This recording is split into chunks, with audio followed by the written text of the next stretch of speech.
It's about history, policy, and impact. A new perspective on current affairs, bringing experience, insight, civility, and scholarship to the urgent issues of today. It's about our past, present, and future. Your host, Pulitzer Prize-winning author and journalist, Douglas Blackman. From the University of Virginia's Miller Center, this is American Forum. Welcome back to American Forum. I'm Doug Blackman. 150 years ago, the foundations of this country fissured, and a gruesome civil war plunged our nation into a period of massive, self-inflicted death, devastation, and regional and racial animosity. Millions fought on both sides. Casualties were immense, claiming the lives of hundreds of thousands of men who were deeply divided over conflicting visions of the future of their country, and yet united in the belief that their side fought for the most true representation of what it meant to be an American. At the center of this terrible war were more than 4 million African Americans, mostly enslaved, a few hundred thousand free. The future for them, what it would mean to be black and American, was of course most crucially at stake. A victory of the Confederate rebellion would have assured the indefinite continuation of slavery. Union triumph promised emancipation from a system of involuntary servitude, limitless violence, and a massive system of human trafficking and rampant sexual exploitation of black women that had corrupted the American experiment for nearly 250 years. Fortunately, the good guys won. The Union was preserved. The slow, painful abolition of slavery and establishment of African Americans as full citizens began. Yet all this time later, we still struggle to agree on a national narrative explaining this, among the greatest horrors in American history. Hundreds of monuments to honor the Southern Rebellion erected throughout the South have become new open wounds.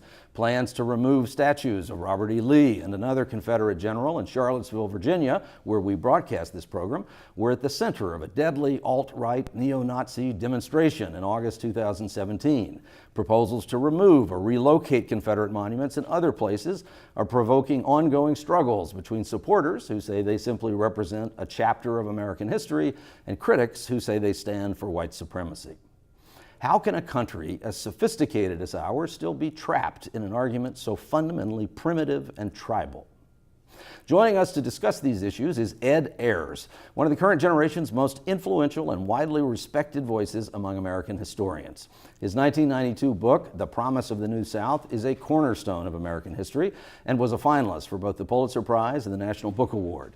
He has authored many other books on the Civil War and Reconstruction eras, including In the Presence of Mine Enemies in 2003, which won the Bancroft Prize, and his newest work is The Thin Light of Freedom, The Civil War and Emancipation in the Heart of America. Ayres is President Emeritus of the University of Richmond, a host of the award-winning podcast Backstory, and recently launched a slick new website devoted to American history at bunkhistory.org.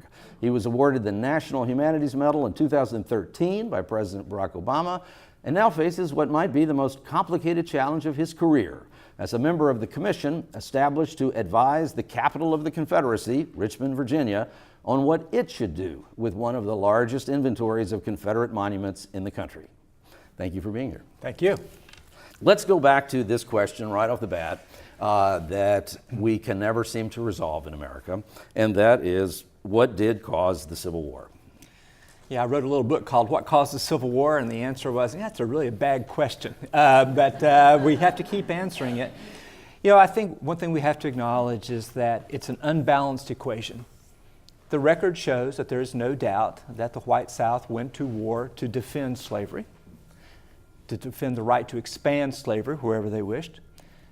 But that does not mean that the North went to war to end slavery, because it was impossible to end slavery, which was the most valuable economic anchor of the entire nation. 80% of all American exports created by slavery.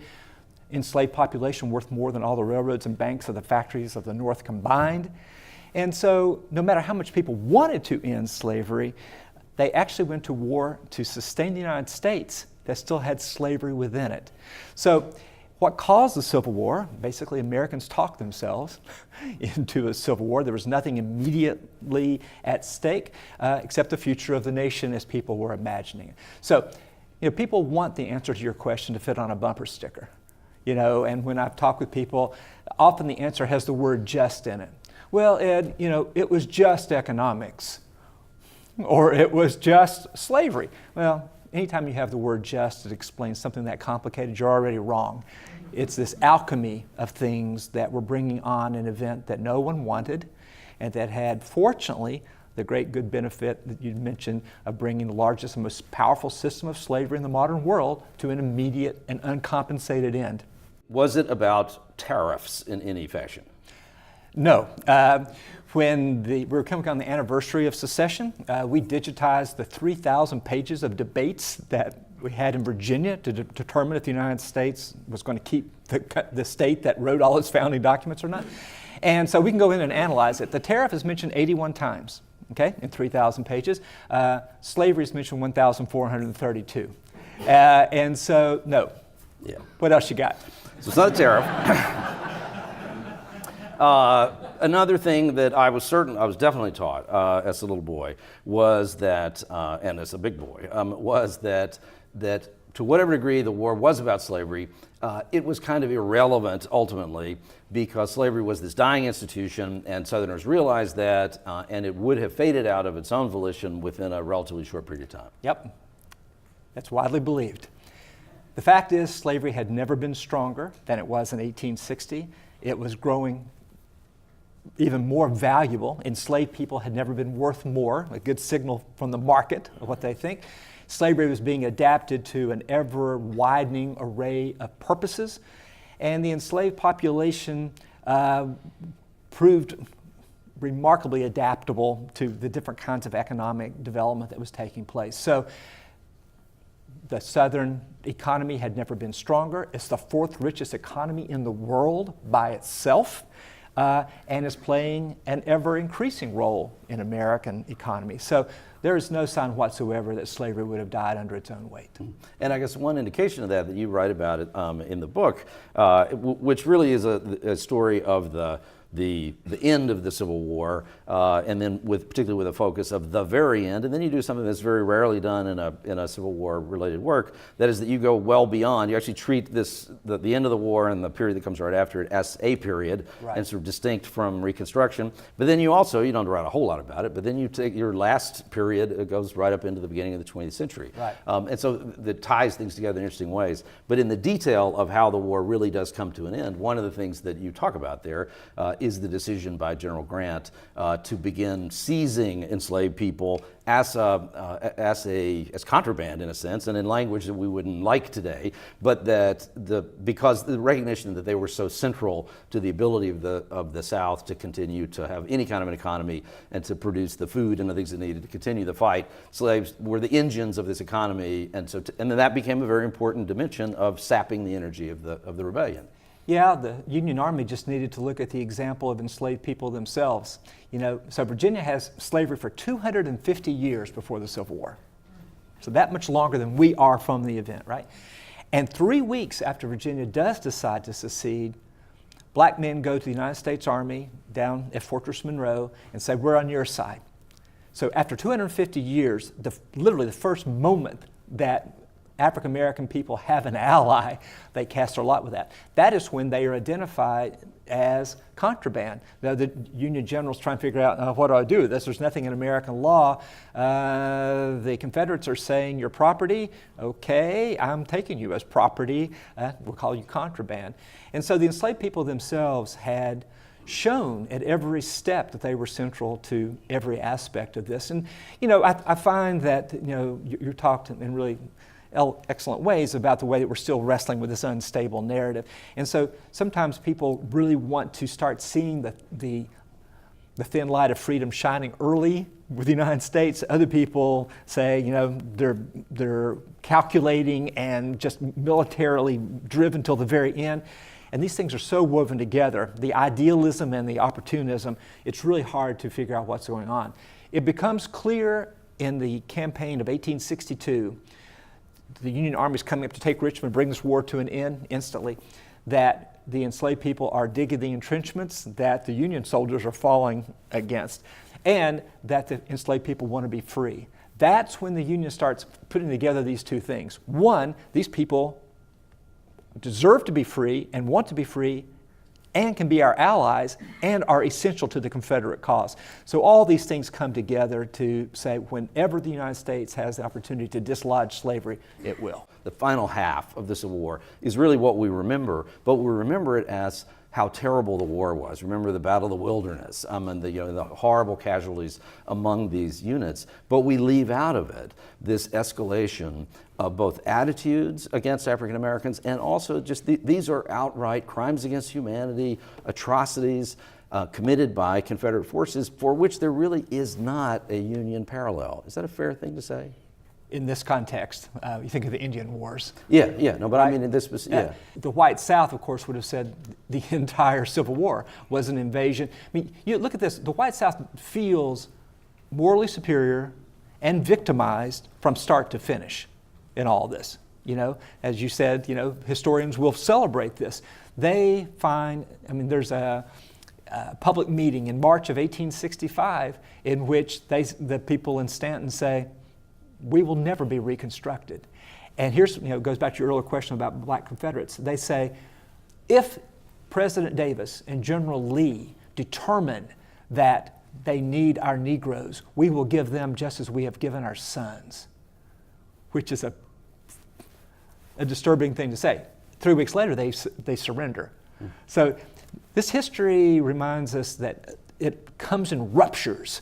You know, sudden things that people say one thing that they cannot believe 2 weeks later that they said, and then you have to live with it. You know, the Augusta County votes against seceding every chance it has. It sends delegates there, but then once the war begins, it's the basis of the Stonewall Brigade. It is deeply entrenched in the Confederacy. That's one of the big questions, is how could people change their loyalties overnight to an entirely new nation? And how could people who live 200 miles apart, the two communities I deal with, within a space of months, same soil, same climate, same religion, same ethnicity, be persuaded to kill each other? How can history move that rapidly? That's what this is really all about, is how fluid and dangerous, but full of possibility, history can be. It can be so much better than we imagined. Who could have imagined the end of slavery? Who could have imagined that Americans would have killed the equivalent today of the same proportion of the population of 8 million of each other? We need to be careful. Yes, it is an incredibly powerful lesson in current times. Not to be hyperbolic about it, but it's an incredibly important lesson. And so, but also there's another thing you write about, and then I want to get to and I wish we could talk for a couple more hours. I'm not doing anything. But you also write about that once the war finally ends. And Lee does do one certain, indisputably a noble thing in that he doesn't go forth with a guerrilla war as being, you know, he can't really either, but he doesn't suggest that idea. He resists suggestions that he does. Exactly. So the South now is defeated, and in these first elections immediately after the war, white Southerners actually elect, as you described them, well-respected men who accepted that slavery was over. It was actually there was a sort of resignation to, and you see it all over the place in the writings of people at the time, that okay, actually we have lost and we got to accept this and we have to move forward. Now, but so talk about that for a minute, because it's very different from the way that the South behaves in a very short period of time after that. Yeah, there's two things. One, it gives you some idea that white Southerners, when they have a chance to elect the very people who've just been leading them in the Confederacy. Okay, so there's no sense of remorse or, hey, sorry, I can see why you would be mad that we tried to leave the country. It's like, these are the people that we respected before. We respect them even more now for being brave. We want to put them back in power. And the white North goes, what could you be thinking? That we're going to let you put back into Congress men who just rose up in rebellion against the United States? I'm like, yeah. That's what we have in mind. Because they're willing to say, I accept that slavery's over. They accept two things. One, we accept that we did not succeed at secession, and we accept that slavery is over. Slavery being over and freedom are different things. But yeah, they do accept that, and that's something historians have been arguing about ever since Reconstruction itself. Was there a moment, say before Abraham Lincoln had been assassinated, when there could have been a smoother path back into reunification and toward rights for black people? I don't see it. Also happening at that time is that I know this was the case outside of Atlanta. I assume it has to have been the case around Richmond and Petersburg. In the immediate aftermath of the war, every time it rains in Atlanta, there were bones and skulls appearing all over the battlefield from these hastily made graves at the end of the fighting, where Confederates had been buried by Union soldiers, by the way, not by Confederates. And so there is this problem immediately after the war of that people have not been properly buried, and treasure hunters are going out of the battlefield and digging people up to get their belt buckles. And so there's a need to properly and respectfully bury the dead. And that's where the first wave of the monument activity begins. But walk through that a little bit, and that phase, and then what that leads to. Yeah, we tend to forget that what it was like to have a battle fought in your backyard, and what it was like to have some 18-year-old boy thrown quickly under the dirt. And so in 1865, 1866, Southern white women take it upon themselves to gather these remains, which would be in ditches and put them together into a cemetery. And they would say, our son is in Georgia or Mississippi or Texas. We have all these people from all the other southern states who are here among us. We have a responsibility to them. And so in Stanton, they have the 2,500 people, which is probably more people than actually live there, march to the cemetery on one day. The children put flowers down. They sing hymns that alternate between Christian hymns and celebrations of Stonewall Jackson. So Lee's still alive, so you can't really celebrate him in the same way, but Stonewall Jackson from the Valley died now 2 years earlier, a great Christian man as they see it. They begin, and they're completely unabashed. There's nothing like, we're afraid the Yankees might be listening to us. We don't care. This is what we are going to do. And you think in Richmond, the most powerful single monument to the Confederacy, in my experience, is the pyramid of rough rocks dragged up from the James and piled in Hollywood Cemetery, surrounded by 18,000 anonymous graves. Okay? So Charlottesville was a giant hospital, Richmond's a giant hospital. And that's 1868. Well, this is long before you start having bronze men on horseback. So the memorials begin as memorials, and it's the Ladies' Memorial Society who do all these things. But the interesting thing is that the white Southern men really like this because it's a kind of quasi-political statement that we are proud and beloved our Confederate soldiers. We are celebrating them in death, but we're celebrating their cause as well. If white Southern men had just said politically, we have nothing for which to apologize, we were right, it would have been very dangerous. So you have a very kind of subtle kind of negotiation going on. At the same time, in the same town of Stanton, you would have black residents marching in the other direction to the federal cemetery, which is, both these cemeteries are still there, of course, to put United States flags on to soldiers who fought for their freedom. At the same time, in the North, you're finding the same kind of memorial is now the Democrats and Republicans, hey, slapping each other back. Let's forget about all those harsh words. But they do debate over what kind of statue to put up in Chambersburg. The men say, hey, here's a good idea, a Union soldier handing a canteen to a Confederate soldier. Already starting to put things back together. And 20 years later, they finally raised enough money to put up a statue, and instead it's of a Union soldier facing to the south. About the same time that the South is doing this. So one thing we need to remember, all the controversy over statues, these are statues being put up all across the United States, trying to simplify that story. You know, in the recent controversy over the statues, people, well, why did they start going up 25 and 35 and 45 years after the war? One reason is that's when the men who did not die in the war were fading away. And you see who's putting up these statues as United Daughters of the Confederacy. And so they don't talk about slavery, but they are memorializing their ancestors or their fathers. And so I think that, as in everything about this war, it's better to embrace all the evidence and try to look at it clearly rather than trying to just leave out parts of it. And so I think that that's a large part, but the monuments don't have their histories written the way that we do of battles and all these kind of things. And that's one of the things we're doing now is recovering. Where did these things come from? Who put them up? Why and when? And what did they say when they did? And what did people who didn't like them say at the time? And it turns out, of course, there's an entire history of all that we've just been immune to. And part of that history is that those early monuments, like the big ones built in Atlanta in 1870, and the debate over whether to build it is in 1870. And one of the interesting things that happens there is that the original plan is to build a big, giant, fancy monument. There's an argument over whether it should be for just those who died at the Battle of Atlanta or for all deaths of the Confederacy. But finally, a committee of women is put together related to the Memorial Association. They pick a location at the dead center of the commercial center of the city. The city gives them property to do this on, and then in the midst of all that, to build this elaborate, message-filled monument, a prominent Confederate, not a person important beyond Atlanta, but a prominent Confederate figure, writes a letter to the editor that says, "This is a mistake."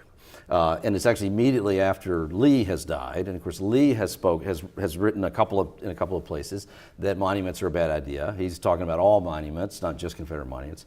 But this Confederate in Atlanta writes this letter to the editor that says no, this would be a mistake. We can't be reminded of the war every day. We can't continue to hold these grievances. Let them in the North be the ones who won't forget. And finally, he says, if we're going to do this, we should put our monument where the dead lie, in the cemetery. And so Atlanta then builds a monument that's similar to most of the ones in that period of time. It's big, but it has only 2 words on it, or 3 words on it, "Our Confederate Heroes." That's all it says, which is not unlike in Germany. In memorials built after World War II, the common pattern in Germany are simple memorials that simply say, "Unsere Helden," our heroes. They don't say, "Who fought in defense of the greatest society, Nazi Germany, in the history of man." They in no way lionize the cause of the war.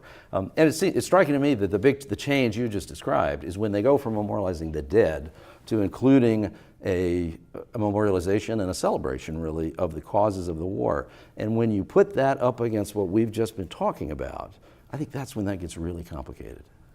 Yeah, it is really complicated, and I think that you think about, Secretary Kelly's comments that Lee was a good man, right? And so what the statues do are looking at the Confederate generals as individuals. And that's not an accident. They would have said these were great Christian men who were pure motives and all this.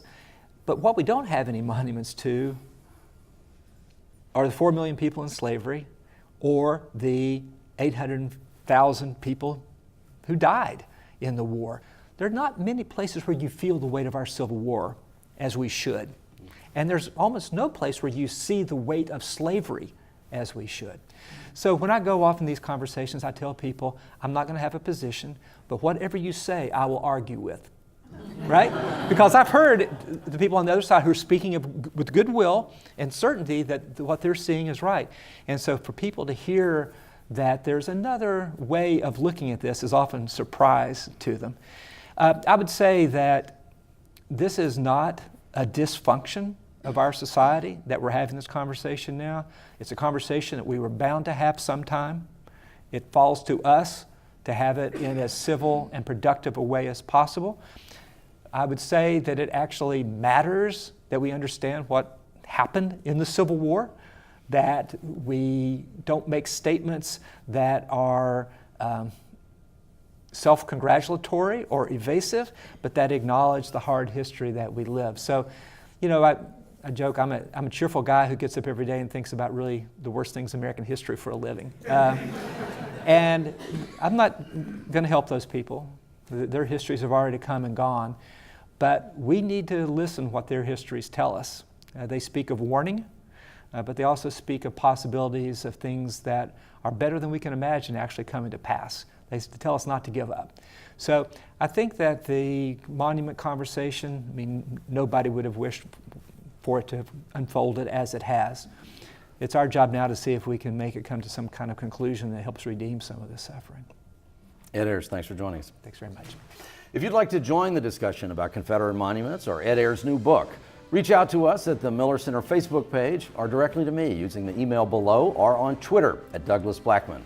The Twitter handle for our guest is also on the screen. One last thing, whatever you think about these monuments, focus on the future of the country, not our bloody past. See you next week.